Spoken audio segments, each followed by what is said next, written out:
Para sa dugang nga mga balita sa Negros kag panay mangin kaupod ta si Adrian Prietos. Adrian? Maraming salamat, Jerth, na pulo kabalay na sunog sa Barangay 10, Bacol City kagabi. Napabayan niya kandila isa sa ginalantaw ginhalinan sa Kalayo. Yaring balita nga itong gintutukan. Sa sunod lang sang 30 minuto, naglabot sa pulo kabalay ang nasunog sa Barangay 10, Bacol City pasado las 9 kagabi.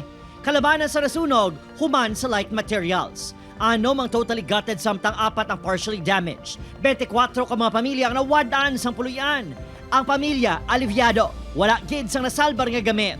Ang mga kapatukod kami uli balay.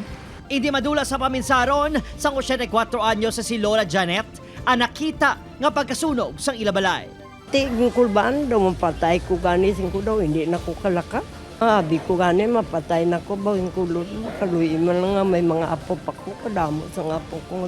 Nagwa sa investigasyon sang BFP nga napabayan nga kandila ang gintunaan sa sunog. Yung origin na bahay natin, sir, is 1 month nang walang kuryente, sir. So, at that time na nasunog, sir, walang tao sa loob ng bahay nila, sir. Pero, sinabi nung may-ari, sir, na meron silang naiwan na nakasinding kandila sa taas ng cabinet nila, sir. Wala kami kabalo, kay antes na kami nada maghalin. Secured, madada siya actually. Magluwas sa bulig pinansyal, tutukan sa LGU ang paghatag sang psychological intervention sa mga nasunugan.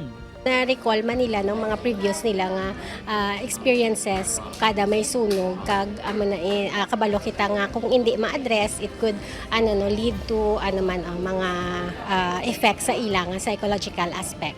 Bangod masaming may nasunog sa barangay, hatagan sang pagtamod sa barangay ang pagpahanumdom sa mga residente sa mga pamaagi agun malikawan ang suno.